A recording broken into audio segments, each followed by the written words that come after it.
Donc Nostra Aetate iryo jambo Nostra Aetate est la déclaration du Concile Vatican II. ni gusohora itangazo ry'iyi concile cyangwa inama y'abakardinale yo kwa papa y'Vatikani ya kabiri, qui s'est tenue le 28 octobre 1965. yabaye itariki 19 mu kwa 9 mu mwaka 1965. Murakurikira? Ninde akurikira? Kurikira neza. Donc, ce document est intitulé Nostra Aetate, qui veut dire rero urwandiko rwitwa Nostra Aetate bisobanurwa, ce sont les premiers mots du texte latin qui veut dire à notre époque. na magambo mu kilatini bisobanura ngo muri iki gihe cyacu. Nostra Aetate en latin ça veut dire à notre époque.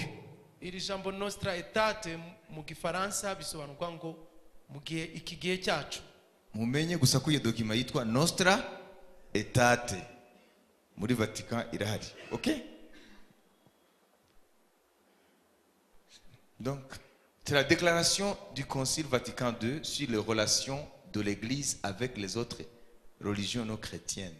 Ni itangazo ryasohotse ry'inama y'Vatikani yitwa iya kabiri, ryasohotse ryerekeranye imibanire cyangwa ubusabane bwa Kiliziya Gatolika n'indi myizerere. Les Juifs, imyizerere y'Abayuda, les musulmans, imyizerere ya Kisilamu, les bouddhistes, imyizerere ya Buddha, les hindous, imyizerere y'Abahindu, et même ceux qui suivent les autres religions. ndetse n'abandi bakurikira iyindi myizerere. Lors de la troisième session du concile, igihe bari mu cyiciro cya gatatu cy'iyo nteko, donc elle a approuvé yemeje, donc cette session du concile iyo nteko yemeje par 2221 voix contre 88.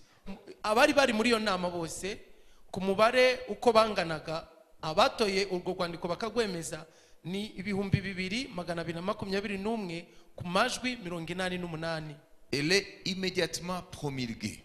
Ako kanya ryahise risohorwa, riratangazwa, riramamazwa, riremezwa. Sauf 28 octobre 1965. Notez ça, le 28 octobre 1965. Ibyo mu byandike itariki 28 z'ukwa 10 1965. C'était à l'époque du pape Paul VI. Hari ku gihe cy'umupapa yitwa Paulo wa gatandatu.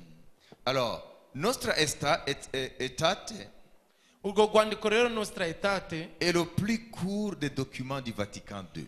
niko rwandiko rugufi kuruta izindi nyandiko zose z'Vatikani. Il en est peut-être le plus révolutionnaire rushobora kuba ari nago ruhindura ibintu byose par rapport à la doctrine jusqu'alors en vigueur dans l'Église catholique romaine. kubyerekeranye n'amahame shingiro y'imyizerere yo muri Kiliziya Gatolika Romani. Il est fondateur du dialogue interreligieux. Nigo rufatiro guko kugirana ibiganiro cyangwa ubusabane n'andi madini cyangwa indi myizerere. Pour le dialogue interreligieux catholique contemporain. Kubijyanye n'andi madini cyangwa indi myizerere yo kwisi yose. Mwibuke ko na bouddhisme irimo. Il renouvelle les relations que l'Église établit avec eux. Ubwo rwandiko rwongera kubyutsa amasezerano cyangwa ubusabane Kiliziya Gatolika yari ifitanye n'ayo madini yandi. En 2005 noneho. Muri 2005. Nande bari baze kuvuka 2005. Mwese? En 2005, muri 2005, les chefs religieux de toutes les différentes religions du monde. Abakuru b'amadini yose yo kwisi. Donc 20 ans après. Imyaka 20 nyuma. Après la promulgation de ce document. Nyuma yuko rwandiko rwashizwe ku mugaragaro. Les chefs religieux se sont rencontrés pour célébrer le 41e anniversaire de sa promulgation. Ko bamaze imyaka 40 harabaye urwandiko itegeko rituma noneho bashobora gukora idini rimwe. Uwo munsi buku murabumva? Nostra Aetate Nostra Aetate s'éloigne des principes du syllabus jusqu'à dire le contraire des propositions ci-dessus. urwo rwandiko rwahinduye ibyari bigize urufatiro rw'imyizerere yose ya kiliziya gatolika Roma. Voilà le contenu alors de ce document. Ibyari bikubiye rero muri uru rwandiko Dans le préambule, aha mu ijambo ry'ibanze anticipant, ibi rero il faut kubisurinya. Iyo bita préambule ni amagambo y'ibanze. ni ijambo ry'ibanze Anticipant l'esprit de globalisation du 21e siècle, kubanziriza cyangwa kwitangirira mbere umwuka wo kuzana isi hamwe munsi y'ubuyobozi bumwe. murabyumva ko iyo tuturika, ça veut dire anticipant l'esprit de globalisation du 21e siècle, la déclaration s'ouvre d'emblée sur gufata umwitangirizo ku mwuka wo kuzana isi yose munsi y'ubuyobozi bumwe. donc une seule économie, une seule finance, une seule religion. ubukungu bumwe, idini rimwe. À notre époque où le genre humain devient de jour en jour plus étroitement uni, muri iki gihe cyacu aho inyoko muntu abantu bagiye barushirizaho kwegerana babumwe, ce document rappelle l'origine commune de tous les hommes. uru rwandiko rwongera kwibutsa inkomoko rusange y'umuntu Ko twese tuva hamwe. Nta mpamvu yuko tuba mu madini 10.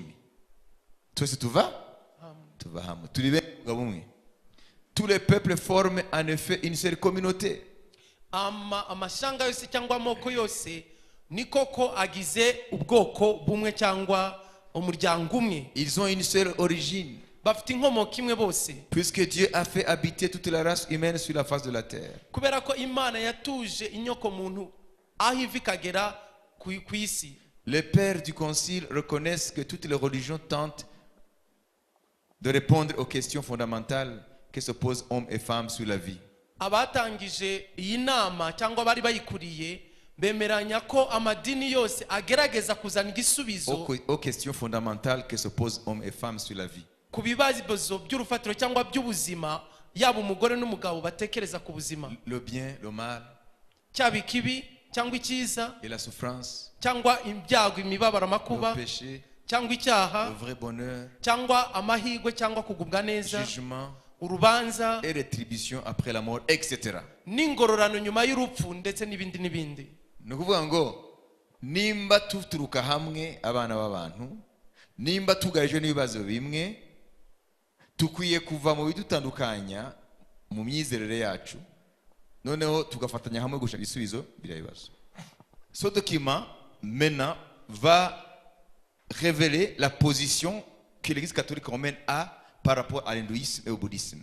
uru rwandiko rugiye noneho kumenyekanisha cyangwa kuyishura, kugaragaza aho kiliziya ihagaze. ihagaze ku byerekeranye n'imyizerere y'abahindu n'iy'ababuda. L'Église catholique ne rejette pas ces religions. Kiliziya Gatolika Romani ntabwo yakumira, Elle le respecte, arayubahiriza, même si elle est tenue d'annoncer le Christ. nubwo rihamagariwe kwamamaza Kristo. Document urumva ngo nubwo kiliziya gatolika ya Roma ihamagara kwamamaza Kristo, ntabwo yigizayo budiste n'abahindu. Le document reconnaît uru rwandiko rwemera la sagesse des religions orientales. ubwenge buri muri iriya myizerere yo muri biriya bihugu by'iburasirazuba, Ubuhindi, za Pakistan na hariya. Reconnaît la sagesse. iremera ubwenge burimo muri ziriya nyigisho cyangwa Wibuke ko Maitreya tuzakomeza kuvuga yitwa le maître de la sagesse. yitwa ukuriye abanyabwenge Ça veut bose. dire que implicitement l'église reconnaît Maitreya. nuvuga ngo mu buryo bundi itorero riraryemeye uriya Maitreya. Tu veux turasoma document ntabwo twayanditse, OK? Le document date depuis 1966. uru rwandiko ruriho kuva muri 1965. C'est dans les archives de Vatican. ubu rurabitse mu nzandiko z'i Vatikani. Le document reconnaît la sagesse des religions orientales.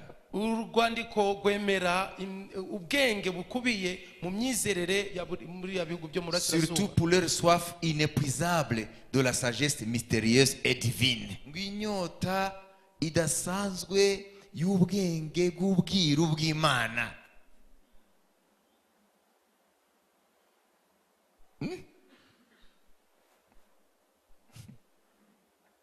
Ainsi, uko dans l'hindouisme, niko biri mu myizerere y'abahindu. les hommes abagabo scripte le mystère divin bagerageza kurondora ubwiru bw'ubumana et l'exprime par la fécondité inépuisable bakabumenyekanisha mu kubyaza umusaruro ibitekerezo byabo des mythes et par les efforts pénétrants de la philosophie. bakabubyaza mu gutekereza cyangwa mu guhimba ibintu by'ubwenge. Ça veut dire quoi? Bivuga iki? Ça vous rappelle le yoga. Birahita bibutsa ibya yoga. Ça veut dire que l'église implicitement reconnaît les bienfaits du yoga. Nuvuga ngo mu buryo bumwe cyangwa ubundi itorero Kiliziya Gatolika Romani yemera ibyiza bituruka muri yoga. Il cherche la libération des angoisses de notre condition. Bashakisha ukubohoka kw'amakuba muri ubu buzima. Ça veut dire par cette technique du yoga, binyuze muri iyo mikorere ya yoga, l'hindouisme et le bouddhisme donnent à l'homme les possibilités de sortir de sa condition humaine de misère. Imyizerere y'abahindu n'iy'ababuda ihesha umuntu uburyo bwo gusohoka mu bibazo cyangwa mu makuba by'ubu buzima. Soit par les formes de la vie ascétique. Kimwe binyuze muri ubu buzima bw'uko umuntu kwiyanga kwibabaza. Ça c'est la discipline des moines bouddhistes. Iyo ni imyitozo y'abari abamwane b'ababuda. Twebwe turiyiriza ntabwo ari kwibabaza. Kristo yarababaye rimwe, twebwe ntabwo twibabaza. Soit par la méditation profonde. Cyangwa gutekereza mu buryo bwimbitse. Soit par le refuge en Dieu avec amour et confiance. Cyangwa guhungira mu Mana bishingiye mu rukundo no kwiringira. Ça c'est l'église catholique romaine qui le dit. Iyi ni Kiliziya Gatolika Romani irimo kubivuga. Nostra Aetate, uru rwandiko Nostra Aetate rappelle que les églises chrétiennes ruributsa ko amatorero ya Gikristo partagent un point de vue semblable avec les bouddhistes. Asangiye igitekerezo kimwe niyo myizere y'ababuda. Quant à l'insuffisance du monde et le besoin domestique, nous voyons ici ntabwo ishobora gusubiza ibibazo by'umuntu imbere ngo tuyihuriyeho n'ababudiste. De dévotion et de libération. Ukusenga Imana no kubohoka.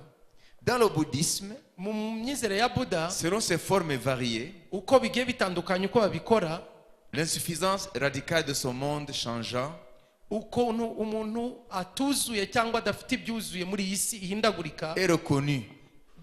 Ni ikintu cyemeranywaho. Et on enseigne une voie kandi bakigisha inzira par laquelle les hommes, abantu bakoresha avec un cœur dévot n'umutima ubicizeho umwete et confiant, kandi wizeye, pourront soit acquérir l'état de libération parfaite, bazashobora kugera nibura mu buzima aho baba batuye rwose, soit atteindre l'illumination suprême cyangwa bagera ahantu babona umucyo wuzuye par leurs propres efforts binyuze mu mbaraga no mu muhate wabo, ou par un secours venu d'en haut. cyangwa gutabago guturutse hejuru. Donc Yesu nabakenewe. Dans ce texte, muri uru rwandiko Nostra Aetate, l'Église reconnaît le besoin de faire progresser ses valeurs spirituelles communes. Itorero Katolika Romani ryemera guteza imbere izo ndangagaciro zibahuriyeho. Ce document maintenant va parler de la relation entre catholique et islam. Uru rwandiko rero rugiye kuvuga noneho ku mibanire cyangwa ubusabane hagati ya Katolika Romani n'idini rya Kisilamu. L'Église catholique déclare itorero Katolika Romani rimenyekanisha qu'elle estime les musulmans pour leur adoration d'un seul Dieu qui a parlé aux hommes. Itorero Katolika Romani ryubahira abayisilamu kuko nabo basenga Imana imwe rukumbi yavuganye n'abantu. Nuvuga ngo ni Imana ya Abrahamu na Isaka na Yakobo, bakayita Allah. Ça veut dire l'Église catholique accepte Allah. Nuvuga ngo Kiliziya Gatolika Romani yemera nayo Allah. Elle estime leur attente du jugement, du jour du jugement, ikanabubahira kuri ugutegereza kwabo k'umunsi w'urubanza, leur jeûne no kwiriza, ubwo ni Ramazani, leur aumône n'amaturo yabo et leur prière. n'amasengesho yabo. L'Église regarde aussi avec estime le musulman itorero Katolika Romani ryongera kureba kubaha kandi itorero ry'abamizirima qui adore le Dieu unique, risenga imana imwe rukumbi vivant et subsistant, nzima kandi iriho miséricordieux et tout-puissant, y'imbabazi nyinshi kandi ifite ubushobozi bwose créateur du ciel et de la terre, yaremye ijuru n'isi qui a parlé aux hommes. yavuganye n'abantu Ils cherchent à se soumettre de toute leur âme au décret de Dieu, bagerageza kumvira n'imitima yabo yose amategeko y'imana même s'ils sont cachés, nubwo byihishe comme c'est soumis à Abraham par Dieu, nk'uko aburahamu yumviye imana auquel la foi islamique se réfère volontiers. ari byo shingiro by'ukwizera kw'abayisilamu. Nostra Aetate uru rwandiko Nostra Aetate postule que Allah ruvuga ko Allah est le même Dieu que le Dieu d'Abraham ariyo mana nyene nk'iriya mana ya Aburahamu dans l'Ancien Testament. mu isezerano rya kera. Les chrétiens et les musulmans abakristo n'abamizirima partagent la foi abrahamique. basangiye ukwizera kwa Aburahamu. Les musulmans ne reconnaissent pas Jésus comme Dieu, abayisilamu ntabwo bemera Yesu nk'imana, mais l'Église se réjouit de leur dévotion pour sa mère virginale Marie. Ngo abayisilamu urumva ko ntibashobora kuvuga, c'est subtil. n'ibintu Nuvuga ngo ntago bemera Yesu, bayumvise? Ntago bemera Yesu nk'Imana, mais l'Église se réjouit de leur dévotion pour sa mère virginale Marie. ariko itorero rinezererwa icyubahiro bamuha nk'umwari wasamye atamenya umugabo. Uko bavuga Isa bin Mariam, nuvuga ngo Yesu niwe Isa bin Mariam. Bien qu'ils ne reconnaissent pas Jésus comme Dieu, nubwo batemera Yesu nk'imana, ils le vénèrent comme prophète. bamubaha cyangwa bamubaha nk'umuhanuzi. Nuvuga ngo imbaga ya katolika igize miliyari y'abantu ku isi, kimwe cya karindwi cy'isi n'abakatolika. Nuvuga ngo ntibashobora kumva uwo mwuka, kuko barababwira ati wa mubyeyi wacu Mariya baramwubaha disi, ati nubwo batamwemera Yesu nk'Imana ariko batwubahira umubyeyi. Comprenez? Nubwo batemera Yesu nk'Imana ariko baramuha icyubahiro nk'umuhanuzi. Combien de catholiques peuvent discerner cette séduction? N'abakatolika bangahe bashobora kuba bashobora kubona ubwo buriganya cyangwa ibyo binyoma? Les musulmans, ils honorent sa mère virginale. Bubaha umwari yabyaye. Bubaha Yesu, Maria nyina wa Yesu. Et parfois même l'invoquent avec piété. Kandi rimwe na rimwe bakamusenga bamubashe. De plus, ils attendent le jour du jugement, ikirenzeho barategereje n'umunsi w'urubanza, où Dieu rétribuera tous les hommes après les avoir ressuscités. aho Imana izagororera abantu bose nyuma y'uko ibazuye. Aussi ont-ils en estime la vie morale. Rero bubahira ubuzima bwabo uko babayeho mu buzima bw'uba Imana. Et rendent-ils un culte à Dieu, kandi bagasenga n'Imana, surtout par la prière, cyane cyane binyuze mu masengesho, l'aumône et le jeûne. kwiyiriza no kutanga gufasha abakene. La déclaration poursuit en exhortant irwandiko cyangwa iritangazo rikomeza rihugura cyangwa à oublier les difficultés du passé. rihamagara kwibagira ibibazo byashize. Ni ibihe bibazo? igihe barwana Ni intambara z'abakatolika n'abarabu b'abayisilamu ku ngoma y'abapapa mu binyejana byashize. Voyez-vous, la guerre des religions au temps des croisés qui était l'armée des papes. intambara z'amadini abapapa barwanaga n'abayisilamu. Donc l'Europe chrétienne entre guillemets qui combattait les musulmans pour libérer les lieux saints. uburayi bwa gikristo bwagwanyaga abayisilamu kugira ngo bwigarurire hari ahantu hatagatifu. Il faut oublier les difficultés du passé ni ngombwa kwibagira amakimbirane ya kera et à promouvoir les valeurs communes de justice sociale, no gushyira hejuru indangagaciro duhuriyeho zo kubahiriza ubutabera, imibanire myiza mu bantu, de paix et de liberté. amahoro n'umudendezo. Même si au cours des siècles nubwo mu gihe cy'ibinyenjana de nombreuses dissensions habaye ubushamirane et inimitié se sont manifestés no kwangana bikaba byaragaragaye entre les chrétiens et les musulmans. hagati y'abakristo n'abamisilima. Le Saint Concile iyi nteko yera les exhorte à tous à oublier le passé ibahugurira bose bombi kwibagira amateka et à s'efforcer no gushyiramo umwete sincèrement à la compréhension mutuelle, kandi babikunze kumvikana hagati ainsi qu'à bombi protéger no kurinda et à promouvoir ensemble no guteza imbere hamwe pour tous les hommes ku bw'abantu bose la justice sociale, ubutabera, les valeurs morales, imico myiza, la paix et la liberté. amahoro n'umudendezo. Ça, c'est la position de l'Église à partir de 65 par rapport à l'islam. Uku niko itorero rihagaze uhereye mu 65 ku byerekeranye na ryo na Itorero Islam. catholique romane. Itorero katolika Alors, romani. la position de l'Église catholique romane par rapport au judaïsme. Itorero katolika romani ku byerekeranye n'imyizere y'ikiyuda. Par la déclaration Nostra Aetate Binyuze mu iri tangazo Nostra Aetate et le premier concile écuménique niyo nama ya mbere ihuza amadini yose a proposé un commentaire théologique sur les relations entre Israël et l'Église. Iyo nama ku byerekeye itorero katolika romani, ubukristu wa katolika hamwe n'imizerere y'abayuda, bashizeho n'uburyo bashobora kubaka igitabo gituma basobanukirwa hamwe ibintu by'ingenzi bivugwa muri Bibiliya hamwe no mu isano rya kera ariryo judaïsme ishingiyeho.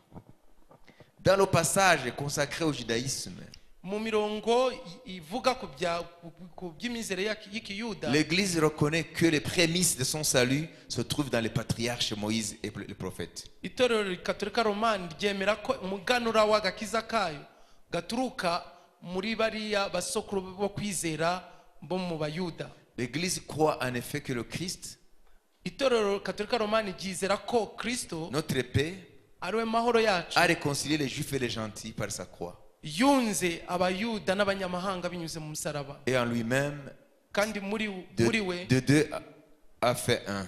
abari Seul. ukubiri yabagize umwe. Ubwo n'Abaefeso kabiri murabizi. Elle cite l'apôtre Paul qui rappelle que le peuple juif est toujours très cher à Dieu.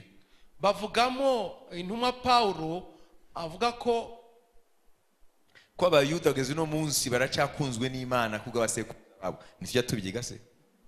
Même si durant la passion du Christ, nubwo mu gihe cy'imibabaro ya Kristo les autorités juives abatware b'abayuda et leurs partisans n'abari babakurikiye abari babafashije ont poussé à la mort du Christ. aribo bashoje urupfu rwa Kristo. Cela ne peut être imputé aux juifs vivants alors, Ibyo rero ntabwo byabagwa ku bayuda b'iki gihe, ni aux juifs de notre temps. ku bayuda babagaho icyo gihe no ku bayuda b'iki gihe cyacu. Hein? Poursuit la déclaration.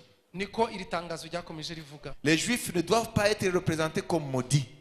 Abayuda ntabwo bagomba gufatwa nk'abavumwe cyangwa baciwe iteka. Le patrimoine spirituel entre les juifs et chrétiens étant si grand, Umurage rusange hagati y'abakristo n'abayuda ni munini cyane wo duhuriyeho. le concile encourage la reconnaissance et l'estime mutuelle entre juifs et chrétiens. Iyi nama isaba ubwumvikane cyangwa kwemerana no kwakirana hagati y'abakristo n'abayuda.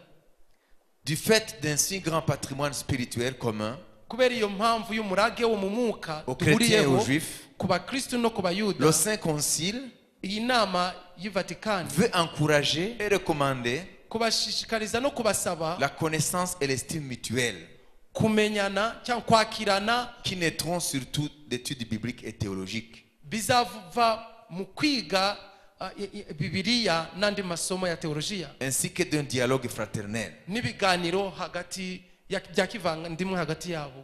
Encore que des autorités juives Kindi abatware b'abayuda avec les partisans n'ababakurikira aient poussé à la mort le Christ, kuba ari bo bishe umwami Yesu. ce qui a été là ils sont en train de parler du Sanhédrin. Mwabyumvise. Aravuga ruriya rukiko rw'abayuda rwaciriye urubanza Yesu. Ce qui a été commis durant sa passion Ibyo byakoretse mu gihe cy'imibabaro ye ne peut être imputé ni indistinctement à tous les juifs. ntabwo byabasha kubagwa ku bayuda bose. Ce qui a été commis durant sa passion Ibyo byabaye mu gihe cy'imibabaro ye ne peut être imputé ni indistinctement à tous les juifs Ntabwo- vivant alors, ntabwo byafatwa ku bayuda bose babagaho icyo gihe ngo bashyireho icyo cyaha cyo kwica Yesu, ni aux Juifs de notre temps. cyangwa ku bayuda b'iki gihe cyacu. S'il est vrai que l'église est le nouveau peuple de Dieu, niba koko itorero ari ubwoko bushya bw'Imana,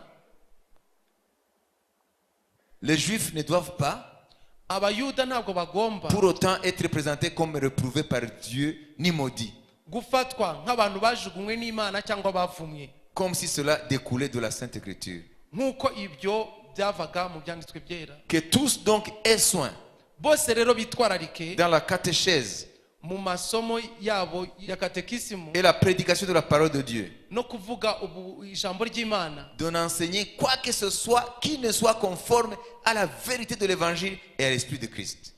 ko badakwiye kwigisha ikintu na kimwe gitandukanye n'ukuri k'ubutumwa bwiza n'ibya Kristo. Par ce document, binyuze muri uru rwandiko, l'église qui itorero réprouve toutes les persécutions contre tous les hommes, ryanze itotezwa ku bantu abo ari bo bose, déplore les haines, kandi ribabajwe n'inzangano, persécutions, itotezwa, manifestations d'antisémitisme kurwanya abayuda qui ont été dirigées contre les Juifs. byagiye bikorerwa ubwoko bw'abayuda. On peut y lire une allusion à la Shoah. Aha, turavuga itsembatsemba ry'abayuda. Donc catholique ubu iraryamagana nibo bwa mbere. Et aux nombreux pogroms et persécutions qui ont marqué l'histoire du peuple juif. n'ubwicanyi bwinshi bwagiye buba ku bwoko bw'abayuda. Umuyuda w'ukuri azi amateka ye, iyo uvuze ngo ni umukristo, ntuzagende kumubwira ibya Yesu witwa umukristo, ko umukristo kuri we nababatsembye. Conclusion. Indunduro, Nostra Aetate uru rwandiko Nostra Aetate se conclut par un appel à la fraternité universelle. rusoje ruhamagarira ubwo buvandimwe bw'isi yose. Bibutse iki? Le message de Maitreya. Nostra Aetate, iri uru rwandiko Nostra Aetate qui veut dire à nos jours, bisobanurwa iki gihe cya none, se conclut par un appel à la fraternité universelle. rusoza ruhamagarira ubuvandimwe bw'isi yose. Iyo udafite umwuka wa Kristo ntushobora kubimenya kuko ubona ari byiza. Niyo mpamvu isi bazayifata, niyo mpamvu bayifata. Mbo twese hano nimbasomera inunduro conclusion, nimwifate nk'abantu batazi ukuri, muraza kuvuga ati amen. Mushobora kuvuga ngo amen, mubikemange turebe. Noneho mumve indunduro y'inama ya Vatikani ya kabiri, Concile ya Vatikani, inama ya Concile ya Vatikani ya kabiri y'abakardino bose yabaye muri 1935, ibyo yemeje kubyerekeye yuko amadini yose akwiye kuba amwe, akwiye kuba rimwe. Dore indunduro ni rero kine l'écriture dit, ibyanditswe bivuga ngo impamvu dukwiye kuba twese bene Adamu tukaba umwe mu idini rimwe, parce que l'écriture dit qui n'aime pas ne connaît pas Dieu. udakunda ntazi Imana. Par là, uhereye kuri ibyo rero, ça c'est 1 Jean 4:8. Il cite ici l'écriture. ni ibyanditswe biri mu rwandiko rwa Yohani rwa mbere 4:8. Par là est sapé le fondement de toute théorie kuri icyo hubakiye urufatiro rw'inyigisho zose, et de toute pratique qui introduit une discrimination entre les hommes. kuri ibyo hubakiyeho urufatiro rwo kurwanya inyigisho cyangwa imigenzo yose igamije kurwanya gucamo ibice cyangwa gutandukanya abantu. Yesu yavuze ngo sinazanye amahoro ku isi, nazanye inkota. Umuntu mu nzu azagira umwanzi umuvandimwe we, umukazana na nyirabukwe etc. Umubyeyi n'umwana we. Urayumva? Nivuga ngo iyo wizeye Yesu wowe ugakizwa, baba bavandimwe bawe mutangira kubona ibintu mu buryo butandukanye. Nimba hari ibintu mwasangira ya gipagani ntihongera kubijyamo. Il n'existe plus aucune raison nta mpamvu n'imwe ikiriho pour créer des discriminations. kugira ngo habeho umuntu areme amacakubiri cyangwa gucamo ibice abantu. En ce qui concerne la dignité humaine ku byerekeranye n'agaciro k'ikiremwa muntu et les droits qui en découlent. n'uburenganzira bujyanye nabyo. C'est-à-dire, ni ukuvuga ngo comme cela est précisé, nk'uko byagaragajwe en fonction de leur race, dushingiye ku moko yabo, de leur couleur, uruhu rwabo de leurs conditions n'ubuzima ou babayemo de leur religion. cyangwa amadini imyizerere yabo. Nta mpamvu ikiriho ku isi yo kuvangura abantu bishingiye ku ruhu, bishingiye ku biki, bishingiye no ku ku madini. madini. Pierre et Paul apôtres.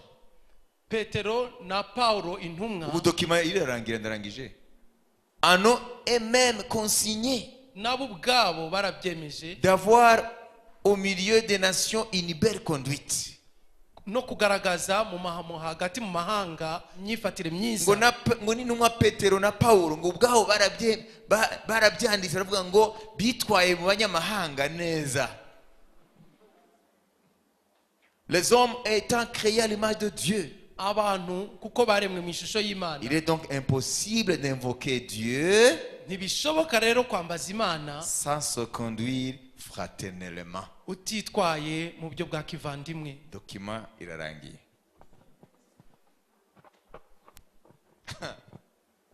Mujya mwumva Bibiliya ivuga ngo azagera igihe abantu bazatotezwa mukibaza ngo ni imicezo. Nimwibaze namwe Imana ivuze hano itorero rikazamuka. Ibi ntabwo bishobora mu bikorwa. Biteye bishyirwa mu bikorwa. Ni ukuvuga ngo birashobora mu bikorwa.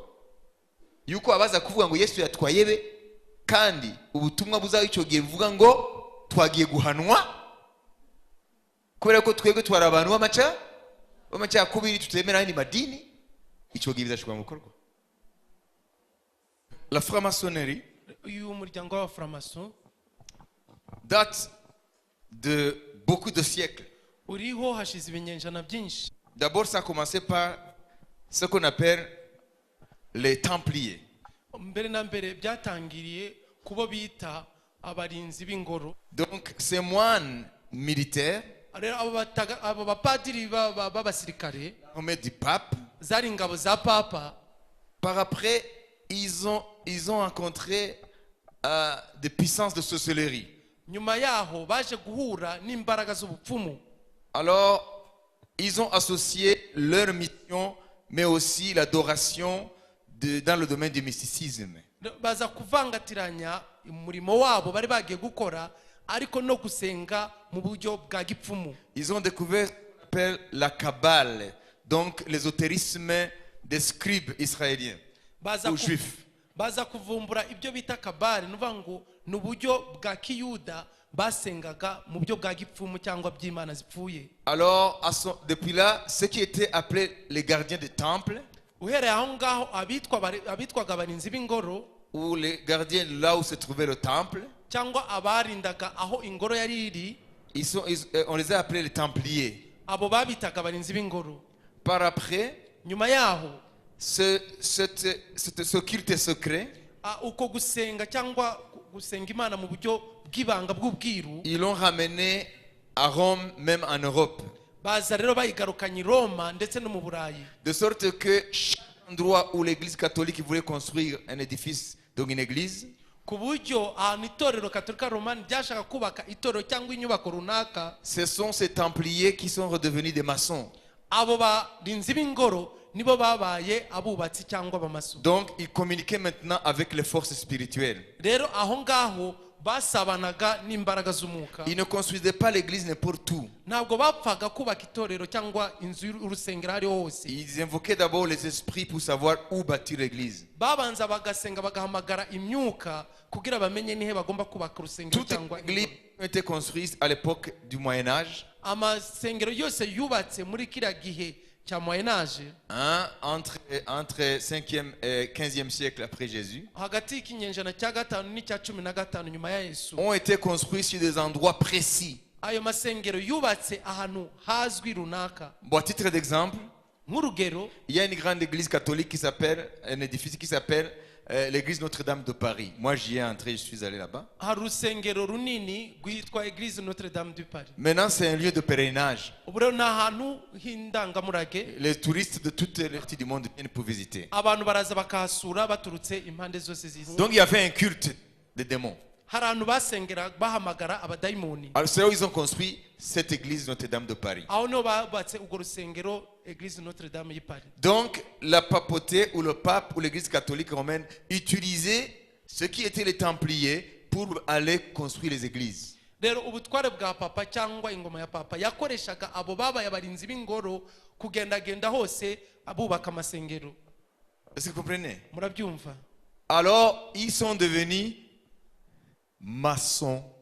Rero baza kuvamo abamaso cyangwa abafundi. D'où le nom franc-maçon. Niho hakomoka iryo zina framason, kuko bari abafundi bubaka. Mais ce n'était pas n'importe quel maçon. Ariko ntabwo yari umufundi wari wese. C'était des adorateurs des forces spirituelles du diable. Bari abo bantu basengaga imbaraga z'umwuka ariko za Satani.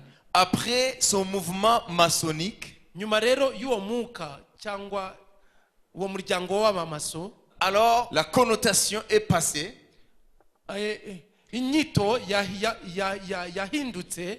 Donc ce n'est plus maçon lié à la construction des églises. Ntabwo bikiri umufundi bijyanye no kubaka insengero. Le mouvement a commencé à gagner les hautes sphères de la société. Uwo muryango watangiye rero gufata abantu bo mu nzego zo hejuru Dans toute l'Europe, mu Burayi bwose, plus tard aux États-Unis, au Canada. nyuma bigera muri Leta Zunze Ubumwe za Amerika no muri Canada. Alors c'est devenu un mouvement spirituel tout court qui n'a rien à voir avec construire les églises. Nyuma yuko baba abafundi bo kubaka amasengero, uwo muryango waje guhinduka umuryango utandukanye n'uriya ariko w'umwuka. Donc c'est le culte de Satan qui continue. Nuko gusenga Satani byaje gukomeza. Ça s'appelle une société secrète. Byitwa n'umuryango w'ubwiru. Ça a gagné les avocats, les banquiers, les politiques, toute la grande sphère de la société. Wagiye wigarurira abanyamategeko, abakuriye amabanke, inzego zikomeye zo mu. Mais ils ont continué à fonctionner en secret. Ariko bakomeje gukorera mu bwiru. Ça veut dire le secret maçonnique. Ngo ni bwa bwiru bw'abariya bantu. Maintenant, ils travaillent sur l'architecture de notre monde. Ubu rero bariho barakorera mu kubaka, ariko atari bwa kubaka kwa mbere, ariko kubaka kwa muri buryo bwo mu mwuka. Kubaka kwa mbere kwari kubaka amasengero amakiriziya, ariko noneho kuva kiriya gihe iby'umwuka byabo bimaze kwinjirwaho n'abantu bakomeye batandukanye mu Burayi no muri Amerika, imaze kuvuga na Amerika na Canada. Noneho biboneka ko hinjiyemo inditi, abanyabwenge, abanyamafaranga, abantu bakomeye bo ku isi. Noneho bariho barubaka rero si insengero, ahubwo bariho barubaka isi zaza, le nouvel ordre mondial. Quand tu arrives à New York, iyo ugeze muri New York, il y a une grande statue hari ikibumbano cyangwa igishusho kinini cyane d'une femme là. N'umugore. On l'appelle statue de la liberté. Bakita ikibumbano cyangwa igishushanyo cy'umudendezo. Elle a été offerte par la France. Cyatanzwe n'Ubufaransa. C'est un franc-maçon français qui a donné cadeau à l'Amérique la statue de la liberté. Niwe wagihayeho Amerika nk'impano kiriya gishushanyo kibumbano. Ce français qui l'a sculpté, uwo Mufaransa wakibumbye, cet architecte, uwo mwubatsi cyangwa uwo wakibumbye, c'est architecte dans le domaine de l'esprit, vous comprenez? Murabyumva ni mu buryo bwo mu mwuka. C'est un sculpteur mais c'est un architecte. Yari muri ba bantu bakora ibishushanyo ariko ni nk'umwubatsi mu. C'est un artiste.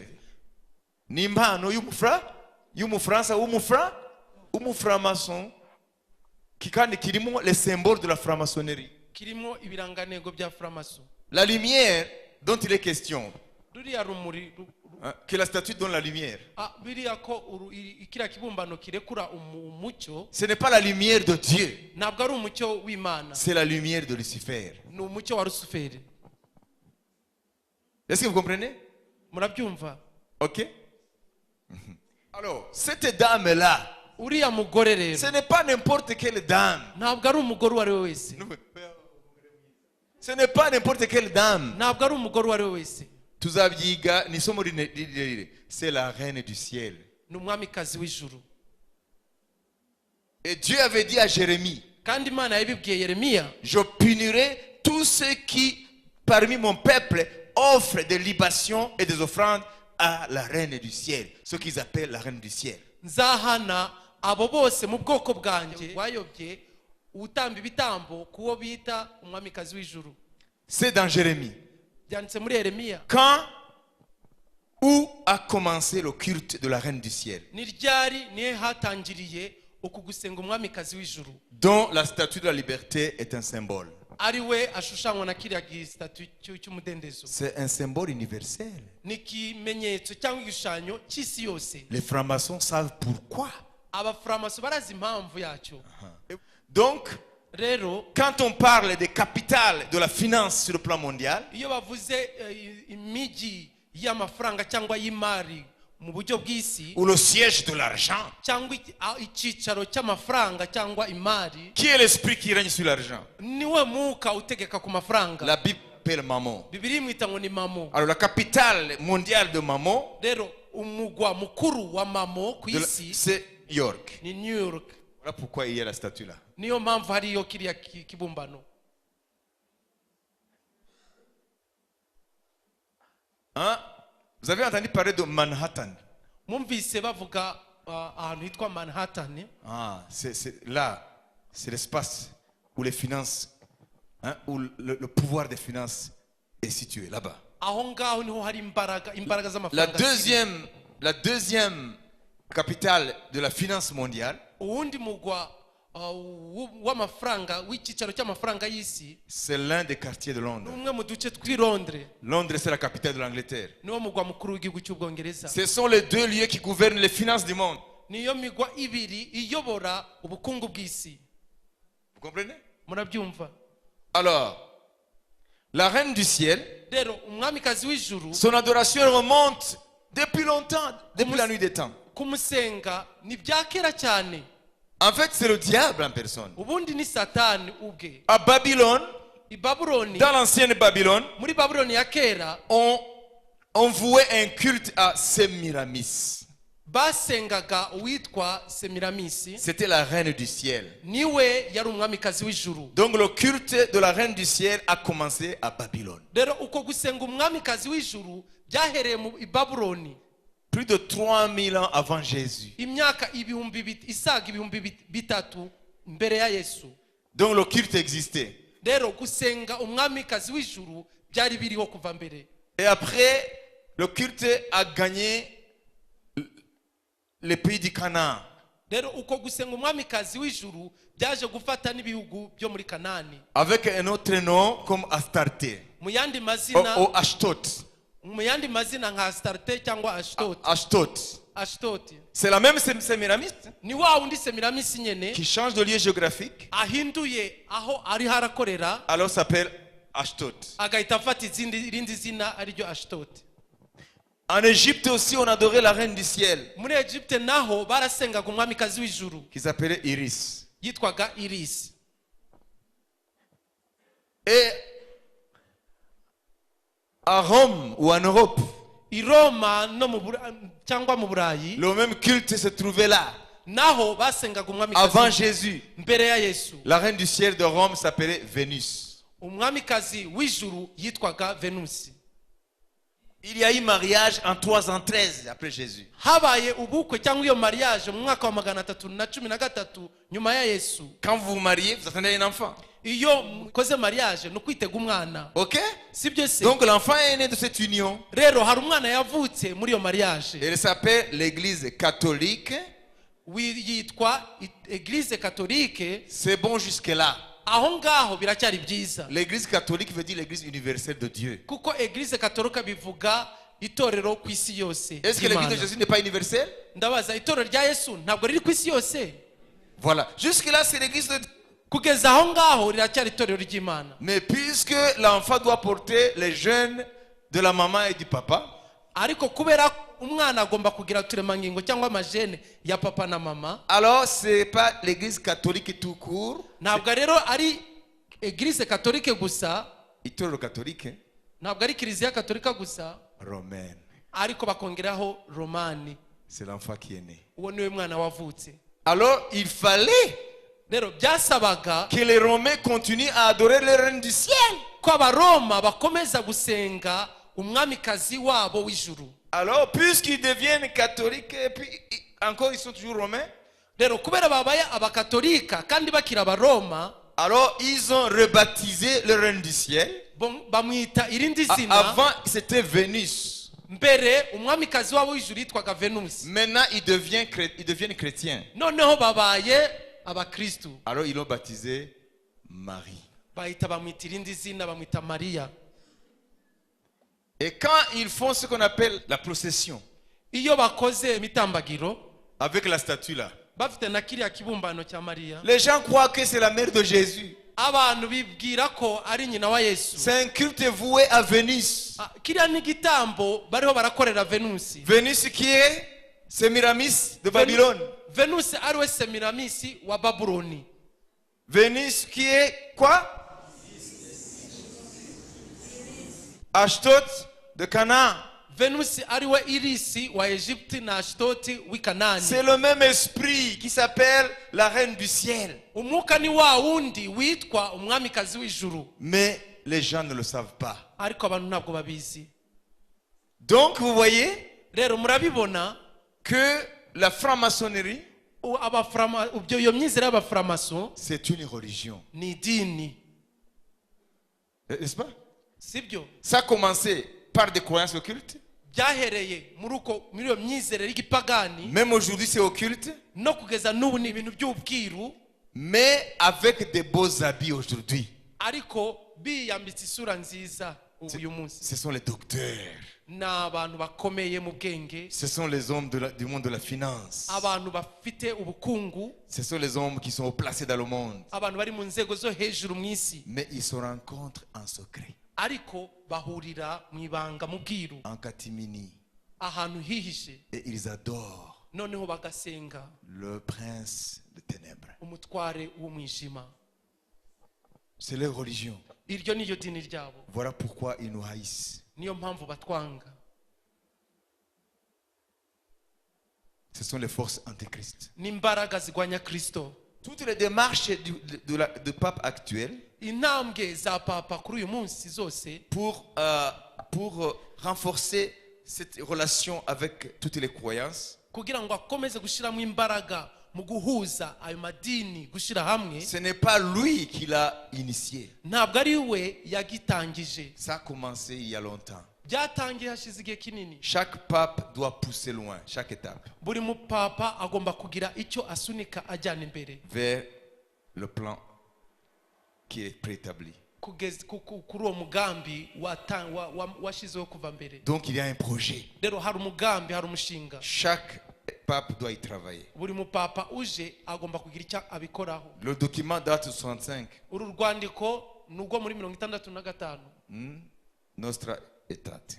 Nostra Aetate. Ça veut dire que nous, Nivuga ngo rero twebwe l'Église de Jésus-Christ, rya Yesu Kristo aujourd'hui 2016, 2016, je pense que nous sommes au bout de ce projet. ndibwira ko turi ku musozo w'uyu mushinga cyangwa uyu mugambi. Il n'y a que l'enlèvement Ikibuze ni kuzamurwa kw'itorero qui reste. niko gusigaye.